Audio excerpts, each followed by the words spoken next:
Hello student, तो स्वागत है आप लोगों का आपके अपने YouTube चैनल KSS क्लासेस में। आज हम काफ़ी दिनों बाद मिल रहे हैं। जैसा कि आप सब जानते हैं कि 10th क्लास के बोर्ड एग्ज़ाम शुरू हो चुके हैं, इंग्लिश का एग्ज़ाम लग चुका है, अब मैथ का एग्ज़ाम आने वाला है। तो हम मैथ्स के एग्ज़ाम के लिए कुछ दिन बाकी हैं, तो उसके लिए हम डेली कुछ ना कुछ आपके लिए इम्पोर्टेंट लेके आएंगे। तो आज जो सबसे ज्यादा प्रॉब्लम आती है बच्चों को, वो आती है 6th चैप्टर के अंदर। एनसीईआरटी बुक में 6th चैप्टर के अंदर सबसे ज्यादा प्रॉब्लम शो करनी पड़ती है, देखनी पड़ती है। तो 6th चैप्टर जो है वो है ट्राइंगल, थ्योरम है। तो आज हम थ्योरम नंबर 6.1 के बारे में पढ़ेंगे। थ्योरम नंबर 6.1 क्या है? प्रमेय नंबर 6.1। तो आज उसके बारे में थोड़ा ध्यान से अध्ययन करेंगे। तो देखिए, प्रमेय नंबर 6.1 है कि यदि किसी त्रिभुज की एक भुजा के समानांतर अन्य दो भुजाओं को भिन्न भिन्न बिंदुओं पर प्रतिच्छेद करने के लिए एक रेखा खींची जाए, तो ये अन्य दो भुजाओं को एक ही अनुपात में विभाजित करती है। सबसे पहले मैं आप लोगों के सामने डायग्राम बनाता हूं। थ्योरम को करने से पहले इसका डायग्राम बनाना सबसे जरूरी है। तो ये थ्योरम का डायग्राम है। ये एक ट्राइंगल हो गया, मान लो ट्राइंगल का नाम है P, ये हो गया Q और ये हो गया R। किसी त्रिभुज की, तो एक ट्राइंगल हो गया, एक त्रिभुज हो गया कि एक भुजा के समानांतर कोई भी एक साइड के पैरेलल, तो एक QR साइड जो है उसके मैं पैरेलल एक लाइन खींच रहा हूं, ठीक है ना। पैरेलल का मतलब होता है कि दोनों भुजाओं के बीच में, दोनों साइड्स के बीच में जो डिस्टेंस है वो इक्वली मेंटेन रहे हमेशा, उसको बोलते हैं पैरेलल। तो ये दोनों साइड एक दूसरे के पैरेलल है। तो पैरेलल है तो मैंने इसको नाम दे दिया PQR। ये हो गया मान लो S और ये हो गया T नाम दे दिया। अब आगे क्या दे रखा है? ये जो पैरेलल लाइन है अदर टू साइड्स को दो पॉइंट्स पर इंटरसेक्ट करती है, S और T पर प्रतिच्छेद करती है, भिन्न भिन्न बिंदुओं पर प्रतिच्छेद करती है, अलग अलग पॉइंट पर इंटरसेक्ट करती है। तो अब प्रूफ क्या करना है अपन को? तो ये अन्य दो भुजाएं, ये वाली दो, ये वाली और ये वाली दो भुजाएं एक ही अनुपात में विभाजित होगी। इनका जो रेशो है वो रेशो इक्वल आना चाहिए। तो ये अपना क्या है? क्वेश्चन है, ये हमको पूछा है। तो इस क्वेश्चन को बता देता हूं। तो देखिए, अब हम क्वेश्चन आपको लोगों को मैंने समझा दिया है। अब इस क्वेश्चन को स्टार्ट करते हैं। तो सबसे पहले अपन लिखते हैं क्या क्वेश्चन के अंदर अपन को दिया है या गिवन है। कोई भी थ्योरम प्रूफ करने के लिए हमको सबसे पहले स्टार्टिंग यहां से करनी पड़ेगी, गिवन या दिया है। तो दिया हुआ अपन को ये है कि ये वाली लाइन इस लाइन के क्या है? पैरेलल है, समानांतर है। तो मैं लिख रहा हूं ST। ये ST लाइन पैरेलल है किसके? QR। इस ट्राइंगल के अंदर हमें केवल यही चीज दे रखी है, गिवन है। अब हमें प्रूफ क्या करना है, सिद्ध क्या करना है? ये जो क्वेश्चन है, इस क्वेश्चन में हमको प्रूफ क्या करना है, सिद्ध क्या करना है, वो क्या है? तो सिद्ध क्या करना है वो देखिए, प्रूफ क्या करना है? प्रूफ ये करना है कि सवाल में दे रखा है कि अन्य दो बिंदुओं पर प्रतिच्छेद करे तो उनका अनुपात समान होना चाहिए। तो इनका रेशियो, तो ये वाली लाइन PQ लाइन है, उसमें जो बिंदु S है वो इस PQ लाइन को दो टुकड़ों में तोड़ रहा है। तो PS अपॉन SQ, इन दोनों को रेशियो। और दूसरी लाइन का रेशियो हो गया PT अपॉन TR। इन दोनों लाइन का रेशियो क्या होना चाहिए? इक्वल होना चाहिए। ये चीज हमें प्रूफ करनी है। अब इस चीज को प्रूफ करने के लिए हमें क्या करना है? कुछ कंस्ट्रक्शन करना पड़ेगा, रचना करनी पड़ेगी, क्योंकि ट्राइंगल के अंदर हमें अभी कुछ नहीं पता। केवल इतनी सी चीज अपन को पता है, क्या? S is parallel to QR, ST QR के क्या है? समानांतर। ये चीज हमें पता है। अब आगे देखो, रचना करनी है, कंस्ट्रक्शन करनी है। तो रचना का मतलब होता है कि हमें अपनी तरफ से जो हमें इंपॉर्टेंट लगता है, जो सवाल के अंदर आगे सवाल को सोल्व करने के अंदर काम आएगा, हल करने के काम आएगा, वो हम अपनी मर्जी से, अपनी तरफ से रचना कर सकते हैं। तो देखो क्या करता हूं मैं कि ये जो लाइन दिख रही है PS, ठीक है, इस PS लाइन पर बिंदु T से एक परपेंडिकुलर डाल रहा हूं, एक लंब डाल रहा हूं।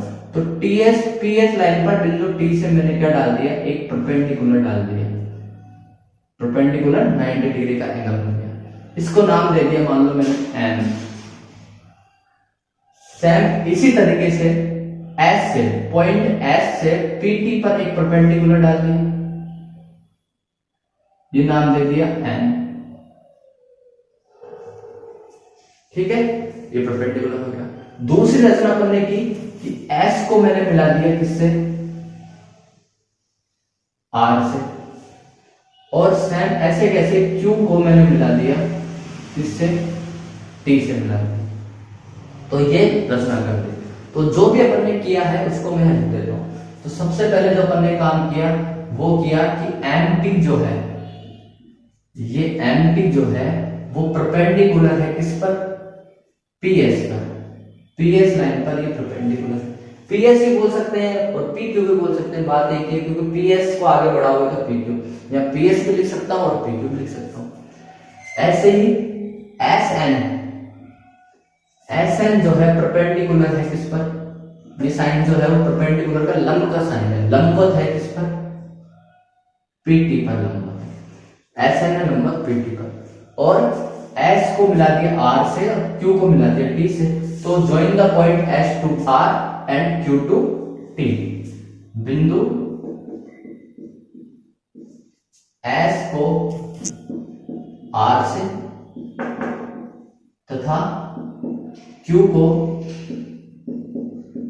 किससे मिलाया, टी से मिलाने का, यह मिलाया। ये अपन ने क्या कर दी, कंस्ट्रक्शन कर दी, रचना कर दी।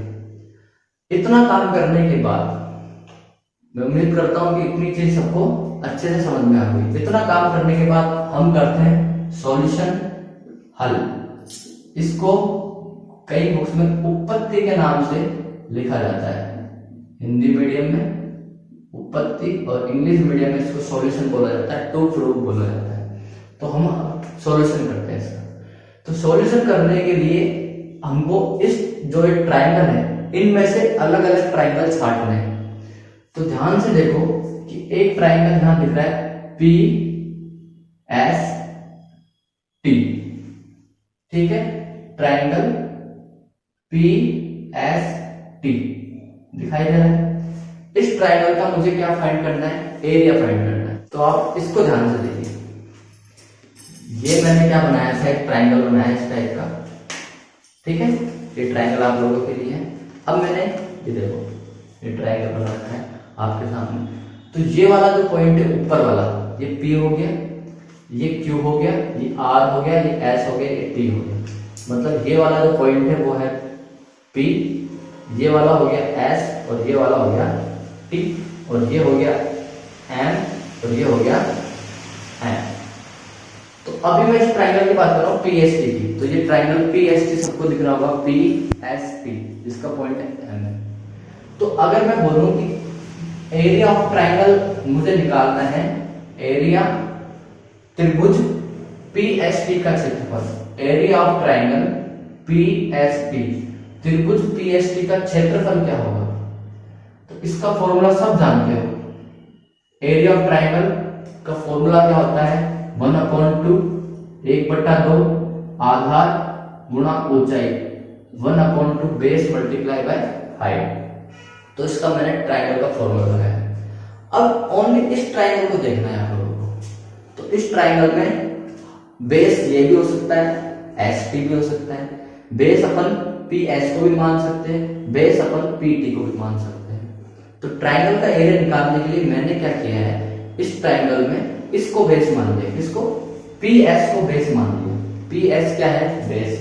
तो area of triangle P S T क्या हो जाएगा, 1/2 बेस, बेस क्या हो गया पी एस, बेस हो गया P S multiply by height. अब अगर बेस ये होता है तो ध्यान से देखो कि यहां पर ये सामने वाला ये क्या है, टी है। टी बिंदु से एम पर, एम पॉइंट पर क्या डाला हुआ है, परपेंडिकुलर लंब डाला हुआ है। तो जो परपेंडिकुलर होती है, हाइट होती है, वही तो हाइट होती है जो सीधा अपन सामने वाले वर्टेक्स से इस पर क्या मैंने डाल दी, परपेंडिकुलर डाल दिया, तो ये चीज इस ट्राइंगल की क्या हो गई, हाइट हो गई। तो हाइट क्या हो गई, क्या हो गया हाइट, एम टी, क्या हो गया हाइट, एम टी। तो ये हो गया एम टी इसकी हाइट हो गई। इक्वेशन नंबर फर्स्ट हो गया। सेम इसी तरीके से अगर मैं बोलूं area of triangle P S P, दोबारा मैंने तुमने क्या किया, इसी ट्राइंगल का एरिया निकालना है, तो ट्राइंगल का एरिया तो वही आएगा, वैल्यू तो उतनी आनी चाहिए। लेकिन अगर अब की बार मैं बेस को पी एस ना मानकर पी टी बेस मान लूं, आधार पी एस को ना मानकर क्या मान लिया, पी टी, तो इसको मैं आधार मान लेता हूं। तो पी टी अगर आधार हो गया तो अब की बार ऊंचाई क्या होगी, यहां से लेकर यहां तक की परपेंडिकुलर हाइट ये हो गई, क्या हो गई, एस एन हो गई। तो वही 1/2 आधार कितना हो गया, अब की बार पी टी को मैंने क्या मान लिया, आधार मान लिया, पी टी हो गया आधार, इनटू हाइट कितनी हो गई, तो हाइट हो गई, ये हाइट है, देखो ये परपेंडिकुलर यहां बन रहा है, तो ये हो गई हाइट, तो हाइट हो गई S N. Equation number second. ठीक है, इसके बाद क्या होता है, अब आते हैं अपन आगे इस ट्राइंगल के अंदर। और अगर एक ट्राइंगल और देखा जाए तो एक ट्राइंगल मेरे को और दिखाई दे रहा है, area of triangle S Q T, S Q T, इसका एरिया निकालना है। तो एस क्यू टी बनाता हूं, एस एरा टी एरा, इसको मान लेता हूं मैं क्यूबिन, तो ये हो गया टी, तो ये हो गया आर, ये हो गया आर। ठीक है, अब बात करता हूं मैं ट्राइंगल एस क्यू टी की। तो ट्राइंगल एस क्यू टी यही होगा, जो ये ट्राइंगल तुमको दिखाई दे रहा है, ये ट्राइंगल क्या होगा, एस क्यू टी, जो आप लोग एस क्यू टी। तो इस ट्राइंगल का मेरे को एरिया निकालना है। तो अब इसमें क्या होगा, ये ट्राइंगल जो है वो इस तरह से आप लोगों को ये होगा ट्राइंगल, ठीक है। तो इस ट्राइंगल को मैं यहां से यूं निकाल कर अगर इसको मैं सीधा खड़ा करूं तो ये ट्राइंगल कुछ इस तरह से होगा। अब इस तरह से होगा तो इसका जो बेस होगा वो होगा एस, ये हो गया एस और ये हो गया क्यू। तो इस ट्राइंगल का बेस हो गया, आधार हो गया एस क्यू, 1/2 आधार गुणा ऊंचाई है, तो एस क्यू टी इस ट्राइंगल को, जैसे ये ट्राइंगल है, ये ट्राइंगल है, तो एस क्यू टी इस ट्राइंगल को मैं निकाल रहा हूं। तो ये जो ट्राइंगल है एस क्यू टी, इस ट्राइंगल को निकाल के मैंने देखो आपके सामने व्यू बनाया। यू लाते आपको पता चल जाएगा कि बेस क्या हो गया इसका, एस क्यू। तो मैंने बेस को मान लिया एस क्यू, लेकिन दिक्कत आएगी हाइट। अब ये तो हाइट होती है, किसी की भी हाइट होगी वो परपेंडिकुलर हाइट होगी, तो यहां से यहां तक की कैसी टेढ़ी है, तो ये हाइट हो नहीं सकती। तो इसको परपेंडिकुलर अगर देखा जाए तो इसकी परपेंडिकुलर हाइट क्या होगी, इसकी परपेंडिकुलर हाइट होगी ये वाली, ये जो हाइट हमारे आपको दिखाई दे रही है, देखो ये यहां से लेकर यहां तक, ये ट्राइंगल तो यहीं खत्म हो गया, लेकिन इसकी जो परपेंडिकुलर हाइट है वो होगी ये, यहां से लेकर यहां तक। और ये क्या है, टी एम, ये क्या था, ये कौन सा बिंदु था, टी, और ये कौन सा बिंदु है, एम। तो इसकी परपेंडिकुलर हाइट होगी T M. Equation number third. Same इसी तरीके से हम लेंगे ट्राइंगल एस टी आर। तो area of triangle S T R, तो वही 1/2, 1/2 आधार। अब की बार देखो एस टी आर में क्या होगा, ये है एस टी आर, ये है, तो एस टी आर में ये हो गया क्या, ट्राइंगल। ये ट्राइंगल है, लेकिन इस ट्राइंगल की वही हाइट लेंगे, बेस तो हो गया ये का मतलब टी आर तो हो गया इसका बेस, लेकिन इसका आधार जब टी आर है तो इसकी ऊंचाई तो कहीं ना कहीं यहां से यहां तक होगी। तो ये ऊंचाई क्या होगी इसकी, ये ट्राइंगल होगा। इस ट्राइंगल की ऊंचाई क्या होगी, एस से लेकर N, S N, S N. तो इस ट्राइंगल की हाइट होगी एस एन। तो इक्वेशन नंबर 4। तो उम्मीद करता हूं कि ये सारी चीज आपको समझ में आ गई। इक्वेशन नंबर फर्स्ट कैसे आया, सेकंड कैसे आया, थर्ड कैसे आया और फोर्थ कैसे आया। हाइट अपन ने ये हाइट क्यों ली, तो ये एरिया निकालने के लिए मैंने एक कंस्ट्रक्शन की थी, ताकि ये ट्राइंगल्स का अपन ये एरिया निकाल पाए। तो कंस्ट्रक्शन का जो पीछे जो राज था वो राज तो आपको समझ में आ गया होगा, लेकिन अभी जो अपन को प्रूफ करना था वो प्रूफ क्या करना है, P S upon S Q, P T upon T R, ये दोनों इक्वल आने चाहिए। तो इक्वल तो अपन बाद में करेंगे, पहले ये देखें कि पी एस और एस क्यू है कहाँ, किस जगह पर है। Equation number first, second, third और फोर्थ को ध्यान से देखो कि पी एस दिखाई देगा आपको, तो P S equation number first में है, P S equation number first में दिखाई दे रहा है। एस क्यू कहां दिखाई दे रहा है, एस क्यू हमको दिखाई दे रहा है इक्वेशन नंबर थर्ड में। तो P S upon S Q आएगा कब, जब अपन इक्वेशन नंबर फर्स्ट और थर्ड को समीकरण 1 और 3 को क्या करूंगा मैं, डिवाइड करूंगा, भाग दूंगा, तब आएगा। और पीटी अपॉन टी आर कब आएगा, तो पीटी हमें दिखाई दे रहा है समीकरण नंबर 2 में और टी आर हमें दिखाई दे रहा है समीकरण नंबर 4 में। तो समीकरण 2 और 4 को डिवाइड करूंगा तब हमको क्या मिलेगा, पीटी और टी आर मिलेगा। तो अपन चलते हैं आगे। तो देखिए क्या करना है अपन को कि ये लाने के लिए मुझे कौन कौन से समीकरणों को डिवाइड करना पड़ेगा, कौन कौन सी इक्वेशन को डिवाइड करना पड़ेगा। तो आप लोगों के सामने फर्स्ट को और थर्ड को, तो यहाँ लिखूंगा by dividing equation first and third. समीकरण 1 डिवाइडेड बाय समीकरण 3, समीकरण 1 में 3 का क्या लगा दो, भाग लगा दो। तो समीकरण 1 क्या है, समीकरण 1 है एरिया ऑफ ट्रायंगल त्रिभुज पीएसटी का क्षेत्रफल, एरिया ऑफ ट्रायंगल पीएसटी का क्षेत्रफल, ठीक है, अपॉन समीकरण 3 में क्या है, समीकरण थर्ड में है ट्रायंगल एसक्यूटी का क्षेत्रफल। तो एरिया ऑफ ट्रायंगल एसक्यूटी का, ये हमने लेफ्ट हैंड साइड को डिवाइड कर दिया। अब राइट हैंड साइड को डिवाइड करते हैं। तो राइट हैंड साइड क्या है, पीएसटी की 1/2 पीएस मल्टीप्लाई एमटी, तो 1/2 into PS multiply MT. Same ऐसे एसक्यूटी की, तो वही 1/2 कितनी है, एसक्यू मल्टीप्लाई टीएम बोल दो चाहे एम बोल दो, टीएम हो चाहे। अब देखो 1/2 से 1/2 कैंसिल, एम टी से टीएम कैंसिल, तो क्या बचा, पीएस बटे एसक्यू, क्या बचा, पीएस बटे एसक्यू आया। इसका मतलब अपना जो आंसर आया वो क्या आया, पीएस अपॉन एसक्यू आया, समीकरण नंबर 5, क्वेश्चन नंबर 5 हो गई। ये किसका सॉल्यूशन आया, area of triangle PST upon area of triangle SQT, त्रिभुज पीएसटी का क्षेत्रफल बटे त्रिभुज एसक्यूटी का क्षेत्रफल आया, समीकरण नंबर 5। जब अपन ने इन दोनों को डिवाइड किया, पीएस अपॉन एसक्यू तो निकल गया, अब पीटी अपॉन टीआर पे निकालना है। तो समीकरण 2 को 3, 2 को 4 को क्या कर दो, डिवाइड। तो इसी प्रकार हम क्या करेंगे, सिमिलरली इसी प्रकार क्या करूंगा मैं, समीकरण 2 को डिवाइड करूंगा समीकरण नंबर 4 से।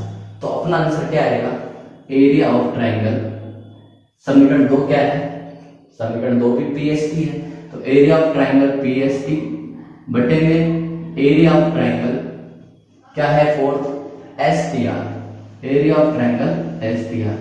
डिवाइड करने पर अपना आंसर क्या आएगा, समीकरण 2 है 1/2 multiply PT into S N, PT into S N upon 1/2, fourth क्या है, T R into S N, T R into S N. अब ध्यान से देखो, एस एन से तो एस एन कैंसिल, 1/2 से 1/2 कैंसिल, तो अपना आंसर क्या आया, PT upon T R, equation number 6 था। तो देखिए ध्यान से कि 5th और 6th को देखिए। 5th क्या है equation, area of triangle PST, area of triangle SQT का आंसर आया PS upon SQ, PS upon SQ. दूसरा है 6th समीकरण, 6th equation, area of triangle PST, area of triangle STR, उसका सॉल्यूशन है पीटी अपॉन टीआर। समीकरण 5 और 6 को ध्यान से देखो, अपन को सॉल्यूशन में जो लाना था वो मिल गया, PS upon SQ PT upon TR, PS upon SQ PT upon TR. लेकिन प्रॉब्लम ये आ रही है कि यहाँ ये दोनों अपन को इक्वल प्रूफ करना है, बराबर प्रूफ करने, अभी बराबर है नहीं। बराबर ऐसे कैसे मान लेंगे, क्यों, क्योंकि एरिया ऑफ ट्रायंगल पीएसटी तो एरिया ऑफ ट्रायंगल पीएसटी के इक्वल है, ये तो आपस में ऊपर का इसका न्यूमरेटर इसका न्यूमरेटर इक्वल है, अंश और इसका अंश इक्वल है। लेकिन क्या एरिया ऑफ ट्रायंगल एसक्यूटी और एरिया ऑफ ट्रायंगल एसटीआर बराबर है? अगर ये पता चल जाए कि एसक्यूटी और एसटीआर अगर ट्रायंगल बराबर है, एरिया इनका इस ट्रायंगल का और इस ट्रायंगल का एरिया इक्वल है, तो अपना प्रॉब्लम सारा सॉल्व हो जाएगा। ताकि हम दोनों इसको क्या कर सकते हैं, बराबर। तो ये चीज पता करने के लिए आप लोगों को मैं थोड़ा पीछे ले जाता हूं कि अगर दो पैरेलल साइड है, ये और ये, ठीक है, उन दोनों पैरेलल साइड को अगर किसी भी एक को अगर अपन बेस मान लें तो उन समांतर रेखाओं के बीच, पैरेलल लाइंस के बीच बनने वाले जितने भी क्या बनेंगे, बनने वाले जितने भी ट्राइंगल होंगे, आधार यही मानेंगे। एक ट्राइंगल ये बन गया, फर्स्ट ट्राइंगल। सेकंड ट्राइंगल अगर मान लो ये बनता है, थर्ड ट्राइंगल यहां बनता है, तो दोनों ट्राइंगलों के बीच जितने, दोनों पैरेलल लाइन के बीच जितने भी ट्राइंगल बनते हैं, अगर सेम बेस है तो उनका एरिया क्या होता है, इक्वल। जैसे मान लो ये दो ट्राइंगल, ये दो पैरेलल लाइन है, इन दोनों पैरेलल लाइन में अगर मैं, ये बेस सेम है, बेस को मैं नहीं बदलता, आधार नहीं बदलता, आधार समान रखता हूं, तो इनके बीच में बनने वाले जितने भी ट्राइंगल है ना, उन वो सारे त्रिभुज का क्षेत्रफल क्या होगा, बराबर होगा। तो इसका मतलब कि एक, इनका क्षेत्रफल क्या होगा, बराबर होगा। तो ध्यान से देखिए, एरिया ऑफ SQT, SQT, तो इसका भी बेस क्या है, ST है, आधार क्या है, ST। और दूसरा ट्राइंगल STR, इस ट्राइंगल को भी देखोगे तो इसका भी बेस आधार क्या है, ST। तो SQT और STR में क्या है, आधार समान है। तो लिख सकता हूं त्रिभुज STR तथा दूसरा ट्राइंगल कौन सा है, त्रिभुज SQT का आधार समान है। और आधार जब समान होते हैं तो area of triangle STR equals to area of triangle SQT क्या हो जाएगा, बराबर हो जाएगा। ठीक है, इतनी चीज आप लोगों को समझ में आई। तो जब दोनों ट्राइंगल्स का एरिया इक्वल है, जब दोनों ट्राइंगल्स का एरिया इक्वल है, तो मैं यहां थोड़ा सा ऊपर से हटा देता हूं क्योंकि अब इसकी जरूरत है नहीं।